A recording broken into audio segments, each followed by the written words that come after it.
Ce soir, nous recevons Ramla Dahmani, la sœur de Sonia Dahmani, l'avocate et chroniqueuse tunisienne en détention depuis le 11 mai dernier et condamnée à de la prison ferme. Elle est poursuivie dans 5 affaires concernant des déclarations médiatiques.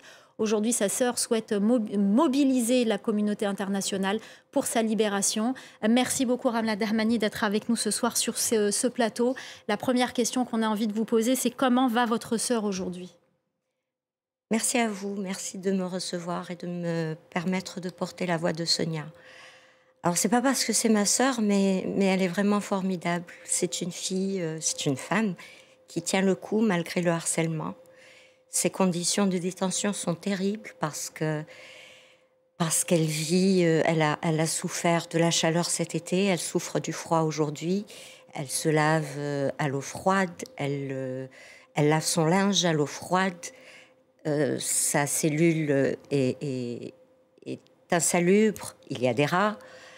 Elle n'a pas droit à ce que d'autres prisonnières, à ce à quoi d'autres prisonnières ont droit, tel que sortir son linge, le donner à sa famille pour le faire laver.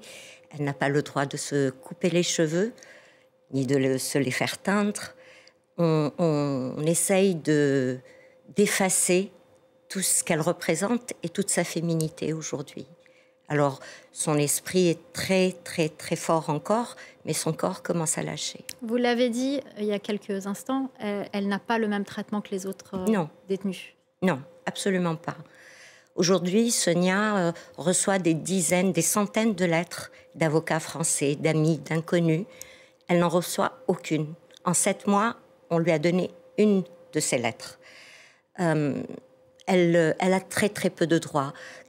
On l'oblige, par exemple, on l'a obligée, quand elle a dû sortir pour ses procès, à mettre le safsari, qui est ce voile blanc, habituellement réservé aux femmes accusées de prostitution ou d'atteinte aux bonnes mœurs.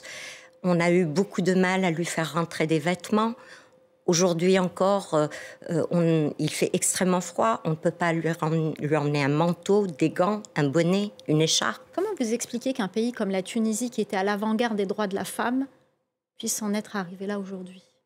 C'est inexplicable. C'est très triste parce que oui, nous étions à l'avant-garde. Oui, nous avons initié le printemps arabe. Et j'ai envie de dire tout ça pour ça.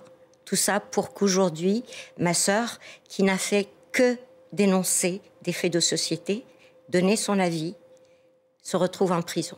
C'est dur d'être une femme détenue aujourd'hui en Tunisie ? C'est extrêmement dur, c'est très dur, c'est la double peine. Les femmes détenues n'ont pas le même, ne subissent pas, n'ont pas droit aux mêmes avantages, je mets des guillemets avantages, que les hommes. Les hommes ont le droit de se raser, de mettre des costumes, de mettre des chaussures, de chauffer leur repas. Sonia n'a pas mangé quelque chose de chaud depuis 7 mois. Elle rêve de quelque chose de chaud. Tous ses repas sont froids. Elle n'a pas le droit de s'épiler. Elle n'a pas le droit de se maquiller. Elle n'a droit à rien. Et c'est vraiment la double peine. Je demande aujourd'hui pourquoi il n'y a pas le même traitement pour les hommes et pour les femmes. Alors on va revenir à l'affaire. Que disent aujourd'hui ses avocats et pourquoi elle est en prison ? Alors Sonia est en prison pour différentes raisons, 5 affaires en tout. Elle a été condamnée dans une première affaire à 8 mois de prison pour avoir dit « mais de quel pays magnifique parle-t-on » Elle a dit ça en réponse à un chroniqueur qui parlait de grands changements concernant les subsahariens qui étaient en Tunisie. Et Sonia disait que les subsahariens n'avaient pas vocation, ne voulaient pas rester en Tunisie, qu'ils voulaient faire la traversée vers l'Europe et qu'on les en empêchait. Et elle a dit, mais quel est ce pays magnifique ? Elle parlait évidemment de l'économie du pays et certainement pas de la Tunisie, comme on a voulu le faire croire. Et pour ça, elle a été condamnée à 8 mois de prison. Elle a ensuite été condamnée dans une deuxième affaire à 2 ans ferme pour avoir dénoncé l'existence prouvée de cimetières pour les Blancs et de cimetières pour les Noirs, et de bus pour les Blancs et de bus pour les Noirs. Ces faits sont avérés. On l'a accusée de diffamer. Et on l'a on l'a punie, on l'a harcelée pour ses déclarations. Alors, il y a 5 affaires dans lesquelles elle est impliquée. Elle n'est pas encore jugée pour toutes les affaires et vous craignez que des peines se cumulent.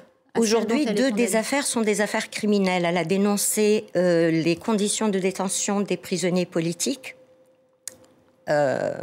Pour ça, c'est considéré comme criminel parce que le décret 54 prévoit ça. Elle a dénoncé aussi les emprisonnements à la va-vite qui ont lieu en Tunisie, parce qu'il faut savoir que Sonia n'est qu'un des symboles des gens emprisonnés. Il y a énormément de journalistes, d'avocats, d'activistes de la société civile, de politiciens qui sont en prison aujourd'hui. Et c'est ce qu'elle a dénoncé. Pour ça, elle risque jusqu'à 40 ans cumulés. Alors, dernière question très rapidement. Comptez-vous porter son cas à la Cour européenne des droits de l'homme? On ne se ferme à rien. Moi, j'ai donné mandat à nos avocats. On attend, sans grand espoir, il faut dire, la décision de la Cour de cassation. Et en fonction de cette décision, oui, nous porterons plainte très probablement.